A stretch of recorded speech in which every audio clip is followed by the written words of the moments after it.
ٹمکور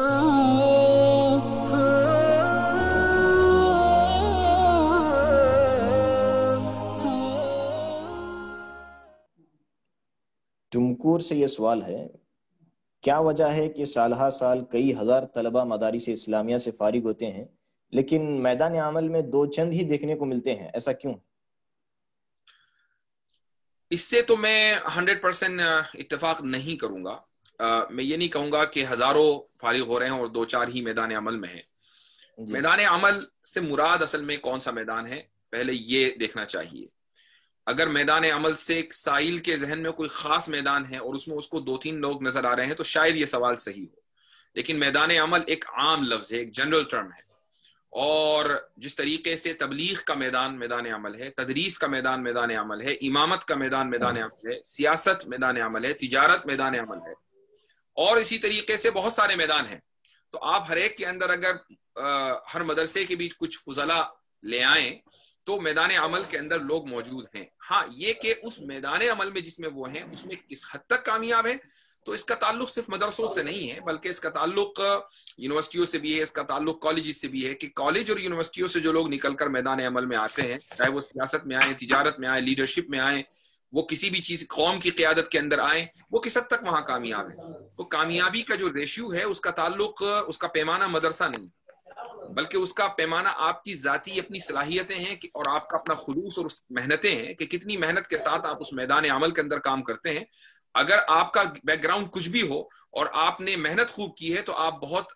کامیابی کے ساتھ اس میدان عمل کے اندر آگے بڑھ سکتے ہیں۔ ہاں، یہ ضرور کہہ سکتے ہیں کہ بھائی جتنی بڑی تعداد کے اندر ہمارے مدارس کے فضلاء نکلتے ہیں، پھر وہ خاص کچھ مخصوص میدان ایسے ہیں کہ جس میں تو ماشاءاللہ بہت زیادہ افراد ہے اور بہت زیادہ بڑی تعداد کے اندر لوگ موجود ہیں، لیکن کچھ خاص میدان ایسے ہیں جو بالکل خالی پڑے ہوئے ہیں، تو وہاں ان کی ضرورت ہے۔ اس کے لیے یہ کیا جا سکتا ہے کہ مدارس میں چونکہ ہمارے یہاں کاؤنسلنگ نہیں ہوتی ہے، یعنی مدرسین کتابیں پڑھاتے ہیں اور بہت اچھے انداز سے پڑھاتے ہیں، بہت کامیاب مدرسین ہوتے ہیں، اس میں کوئی شک نہیں۔ آپ اگر تدریس کا جو طریقہ مدرسوں میں ہے اس کو کمپیئر کریں یونیورسٹی کے طریقے سے،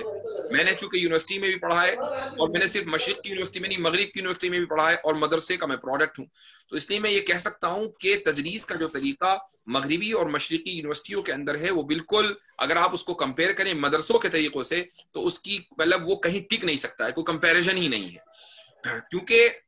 ہمارے یہاں جب استاد پڑھاتا ہے اور طالب علم پڑھتا ہے، اور شرط یہ ہے کہ طالب علم سمجھنے والا ہو اور سنسیئر ہو اور استاد بھی باصلاحیت ہو، تو کتاب جو ہے یا فن، تو اس کا کوئی لفظ ایسا نہیں جاتا کہ جس کو وہ سمجھائے بغیر آگے بڑھ جاتا ہو۔ تو every stone has to be turned, یہ گویا کہ جو انگریزی ایڈیم ہے کہ ہر پتھر کو الٹ کر چیک کیا جاتا ہے کہ اس کے نیچے کیا ہے۔ اس طریقے سے جب آپ پڑھیں گے تو ظاہر ہے کہ آپ کی استعداد بننی ہے۔ یہ چیز یونیورسٹیوں میں نہیں ہوتی ہے، بلکہ یونیورسٹی میں طریقہ یہ ہوتا ہے کہ آپ کو ایک چیپٹر دے دیا کہ بھائی یہ چیپٹر کل کو مطالعہ کر کے آنا، اس کے بعد پروفیسر صاحب آئے، اگلے دن ایک ویک سا لیکچر انہوں نے پھینکا، اور نہ پتہ نہیں وہ سمجھے یا آپ سمجھے، اللہ عالم، تھوڑا سا ڈسکشن ہوا، چلو بھائی کلاس ختم ہو گئی۔ تو یہ ایک طریقہ یونیورسٹیوں کے اندر ہے۔ تو کہنے کا مقصد یہ ہے کہ تدریس کی صلاحیت ہمارے مدرسوں میں بہت زیادہ ہے، کاؤنسلنگ ہمارے یہاں نہیں ہے۔ یعنی ہم طلباء کو یہ نہیں بتاتے کہ اب تم نے یہ پڑھ لیا، آگے چل کر تمہیں یہ کرنا چاہیے، آگے چل کر تمہیں وہاں جانا چاہیے۔ ایک زمانہ تھا، میں آپ کو اپنے پرنانا کا ایک واقعہ سناتا ہوں۔ میرے پرنانا حضرت مولانا نعیم صاحب رحمۃ اللہ علیہ، جو دارالعلوم میں علیاء کے استاد تھے، صحیح مسلم پڑھاتے تھے، اور اس کے بعد جب دارالعلوم میں تقسیم ہوئی تو وفد دارالعلوم کے اندر وہ شیخ الحدیث بنے، کمالین اور انوار القرآن ان کی تفسیر کی کتابیں موجود ہیں۔ تو انہوں نے مجھے یہ واقعہ سنایا، ان کا انتقال 2007 میں ہوا، تو میں اکثر ان کے پاس بیٹھا کرتا تھا اور ان سے پرانے واقعات سنا کرتا تھا۔ تو انہوں نے ایک واقعہ مجھے سنایا کہ جب وہ دارالعلوم سے فارغ ہوئے، اور یہ آزادی سے پہلے کی بات ہے، تو حضرت مولانا اعزاز علی رحمۃ اللہ علیہ، شیخ الادب کے نام سے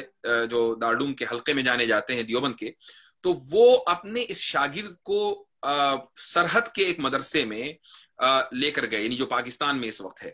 اور باقاعدہ خود لے کر گئے۔ حضرت مولانا اعزاز علی صاحب سفر نہیں کیا کرتے تھے، اور سفر کرنا ان کا مطلب سالوں میں کوئی ایک سفر چھوٹا موٹا کر لیا، لیکن نہ صرف یہ کہ وہ اپنے ان شاگرد کو کے لیے انہوں نے جگہ متعین کی، بلکہ خود وہاں چھوڑ کر آئے کہ تمہیں یہاں پڑھانا ہے۔ تو اس زمانے کے اندر جو اساتذہ تھے وہ افراد سازی کا کام کیا کرتے تھے. ایک اور واقعہ میں آپ کو بتاتا ہوں, بات اگرچہ لمبی ہو رہی ہے. علامہ انور شاہ کشمیری رحمۃ اللہ علیہ کا واقعہ بھی میں نے کچھ دن پہلے اپنے نانا سے سنا کہ قاری طیب صاحب رحمۃ اللہ علیہ شاہ جہاں پور کے جلسے میں, شاید رد قادیانی تو وہ جلسہ تھا, تو وہاں پر علامہ انور شاہ کشمیری رحمۃ اللہ علیہ کے بہت سارے تلامذہ تھے, خود علامہ کشمیری رحمۃ اللہ علیہ جلسے میں موجود تھے. اور قاری طیب صاحب رحمۃ اللہ علیہ چونکہ نشست کئی نشستوں میں پروگرام چلنا تھا, تو قاری صاحب رحمۃ اللہ علیہ سامنے حاضرین میں بیٹھے ہوئے تھے, اور ان کا جو حلیہ تھا وہ یہ تھا کہ انہوں نے لنگی پہنی ہوئی تھی اور کرتا پہنا ہوا تھا. ان کو یہ اندازہ نہیں تھا کہ ان کے ساتھ جو واقعہ ہونے والا ہے وہ ہوگا. تو علامہ کشمیری رحمۃ اللہ علیہ نے جب کسی صاحب کی تقریر ختم ہوئی تو علامہ کھڑے ہوئے اور انہوں نے کہا کہ اب میں آپ لوگوں کے سامنے ایک ایسے شخص کو پیش کر رہا ہوں جو ویسے دکھنے میں تو ابھی چھوٹا ہی ہے لیکن علم میں بہت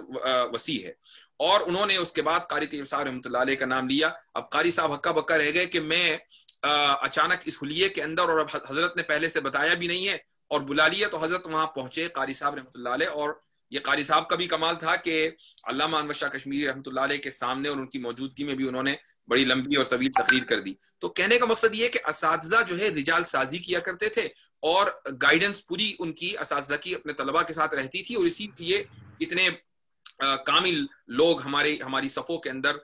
نکلے ہیں. اب وہ چیز تھوڑا سا کم ہوتی چلی جا رہی ہے. یہی وجہ ہے کہ میدان عمل میں ہمارے جو طلباء ہیں, بہت سے میدان عمل میں ہمارے طلباء موجود نہیں ہوتے یا ہمارے فضلاء موجود نہیں ہوتے.